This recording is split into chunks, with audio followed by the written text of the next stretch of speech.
Okay, so picture this. Okay. It's the holidays, Right. but instead of like, Right. jolly old Saint Nick, right? Yeah. We got this like demonic goat man Yeah. dragging naughty kids off to like Oh. who knows where, right? Yeah. That's Krampus. Right. And honestly, when you sent me that article Yeah. about that Austrian Krampus parade, I was like, we have to do a deep dive Yeah. into this whole like I know. bizarre holiday figure. Yeah. What's really interesting about Krampus is that he's not, Right. some new internet fad or something. Right. He's like deeply rooted in folklore. Yeah. Specifically from those alpine regions of Europe. We're talking like centuries of tradition here. So give us the like amazing. Krampus crash course. Okay. Who is this guy? What's he all about? Well, imagine him as like Santa's dark, twisted twin. Okay. So while St. Nicholas is rewarding the good kids on December 6th, Krampus comes knocking the night before, Yeah. December 5th, Right. which is known as Krampusnacht. Right. And let's just say that his methods of dealing with the naughty list are a bit more hands-on. Hands-on. Okay, now I'm Yeah. both curious and slightly terrified. Uh-huh. That article mentioned something about Yeah. chains and birch rods. He's usually depicted with, Yeah. horns, fangs, dark fur. Right? Yeah, and he often carries chains and those birch rods. Oh, wow. So think of him showing up at your No. door if you've been misbehaving. Oh, no. Not exactly the kind of holiday visitor you want to see. No kidding. Right. I can see why folks would want to stay on his good side. Yeah. But where does all this imagery come from? Right. What's the symbolism behind Krampus? His name itself comes from the old High German word for claw, Okay. Krampen. Hmm. Pretty fitting, wouldn't you say? Yeah, that... And some researchers believe he may be connected to ancient pagan rituals, Okay. specifically those celebrating the winter solstice. Yeah, that makes sense. Yeah. Speaking of the winter solstice, Right. can you remind us what that is? Sure. Why was it so important to people back then? So the winter solstice marks the shortest day Right. and longest night of the year Right. in the Northern Hemisphere. Right. And for ancient cultures, Yeah. it was a time of like great significance. Okay. It symbolized the death and rebirth of the sun, Interesting. the triumph of light over darkness. So Krampus, with his dark Yeah. and monstrous appearance, Yeah, might have represented those darker forces of winter. exactly. And maybe he served as a reminder that even in the darkest of times, Yeah. light will eventually return. That's a good point. Yeah. And this brings us to another Yes. fascinating point. Uh-huh. Krampus's resurgence in Right. popularity, Yeah. not just in Europe, No. but here in the U.S. as well. Like, we're seeing Krampus parades or Krampus loaf Uh-huh. popping up all over the place. Yeah. Those Krampus loaves sound intense. They are. The article you shared mentioned, like, people dressed as Krampus running through the streets, Oh, yeah. clanging chains and bells. It's quite a spectacle. Wow. Yeah. It's amazing how these traditions evolve. I know. It's really interesting. But why this sudden Krampus craze? Well, Is it just like a fascination Yeah. with the darker side of folklore? Well, it could be, Yeah. but I think it's more than that. Okay. Some folks suggest that it's like a backlash against the overly commercialized holidays.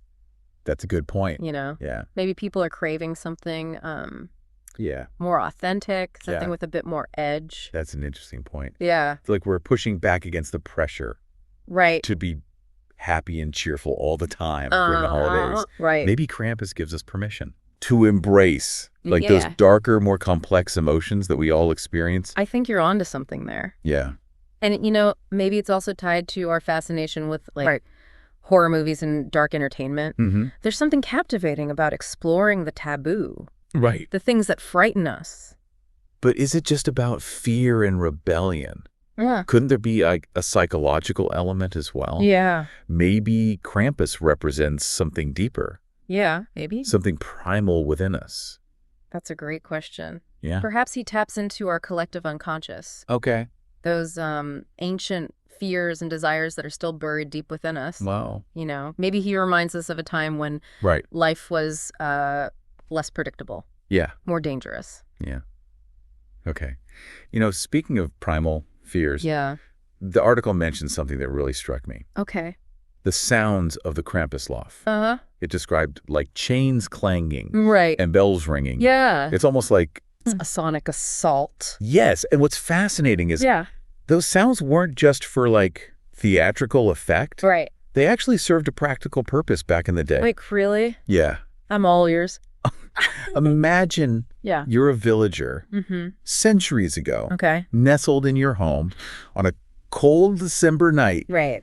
Suddenly, you hear this cacophony Yeah. of bells and chains approaching. Oh, gosh. It's like a warning signal, Yeah. letting you know Krampus is on the prowl. So it's like Yeah. a spooky medieval siren Exactly. that heads up to, like, hide your naughty kids before Krampus catches them. Exactly. Wow. It was a way to announce his arrival, Right. giving people a chance to, shall we say, Yeah. encourage better behavior from their little ones. I love how these traditions have I know, it's so cool. these hidden layers of meaning. Yeah, It's not just about right, the spectacle. Right. It's about the Yeah. social impact as well. right. And while those practical reasons might be gone, Yeah, those sounds still add like a visceral layer to the Yeah. experience, wouldn't you say? oh, absolutely. It's Yeah. like they tap into something primal, Right. something beyond language. Uh-huh. It's almost as if those sounds are carrying like Yeah. echoes of centuries Yeah. of tradition, the Yeah. fear, the excitement, Yeah. all wrapped up in Yeah. one sonic experience. You know, that actually connects to something else. Right. The article touched on the Okay. idea that Krampus might be linked Right. to pagan winter solstice rituals.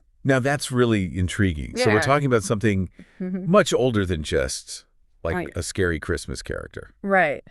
It suggests that Krampus's roots go back to pre-Christian folklore, Okay. to a time when people Yeah. celebrated the cycles of nature, Right. like the winter solstice. It reminds us that Yeah. even the holidays we celebrate today Uh-huh. are often built on like Yeah. much older foundations. Exactly. And these older traditions often focused on themes like light and darkness, Right. death and rebirth, Okay. the cyclical nature of the world. And Krampus with his Yeah. dark, almost demonic imagery Right. would fit right into those themes. Absolutely. He would have represented the Yeah. wild, untamed aspects of nature, Right? the darkness that precedes the return of the light.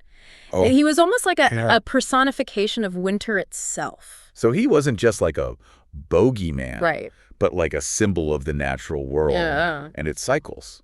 Precisely. He reminds us Yeah. that even in the darkest times, Okay. light eventually returns. Right. And that even though winter can be harsh, Yeah. it's a necessary part of the cycle Right. that leads to spring. That's a powerful message Yeah. and one that resonates even today. You know, when you think about it, Yeah. there's a lot of depth Right. to this seemingly simple tradition. I agree. It really makes you think about You know, it's amazing. the power of these ancient stories Yeah. and how they continue to resonate with us Uh-huh. on such a deep level. It's fascinating how these stories can connect us to our past, Mm-hmm. to our deepest fears and desires, Yeah. and to universal themes that Oh, have yeah. captivated humans for centuries. And speaking of those universal themes, Right. Krampus seems to be resonating Uh-huh. with people all over the world now. Yeah. He's not just a Yeah. European tradition anymore. Nope. I'm curious, Yeah. what are some of the key differences Okay. between how Krampus is celebrated Uh-huh. in Europe versus here in the U.S.? That's a great question. Yeah. So in Europe, Hmm. especially in the Alpine regions, Okay. Krampus celebrations are deeply intertwined Yeah. with local customs and community identity. Okay. They're events that have been passed down. Through generations Right. with a strong sense of history and ritual. So there's a deep connection to heritage and cultural identity. Exactly. Whereas in the U.S., Yeah. Krampus is like a relatively new arrival. Right. It's seen as Yeah. a fun, edgy, Mm-hmm. maybe even rebellious Right. way to celebrate the holidays. So there's a sense of novelty here, Yeah. way to break away from Right. traditional holiday norms. Exactly. But what about the people who participate in these Krampus loaves? Yeah. What motivates them Yeah. What motivates them? to dress up as this, Right. let's face it, Yeah. slightly terrifying figure? Well, for some, it's about connecting with their European heritage. Okay. It's a way to honor their ancestors Right. and keep those traditions alive. For others, Yeah. it's a form of Yeah. artistic expression, Right. a chance to create these Uh. elaborate costumes Uh-huh. and embody, like, A different persona? And for some, let's be honest, Yeah. it's probably the thrill of scaring people. Right. Right. But I think it often goes deeper than that. I think so, too. It's about Yeah. tapping into something primal, Yeah. something visceral Right. that's often missing Uh-huh. in our modern lives. It's like they're reclaiming a bit of that Right. wildness, that unpredictability, almost like a form of catharsis. Exactly. There's a sense of Yeah. release, of letting go of inhibitions. Right. And, it's interesting to think about how the role of fear Mm-hmm. plays into all of this. Yeah, that's a good point. Traditionally, Krampus was meant to Right. scare children into behaving. Exactly.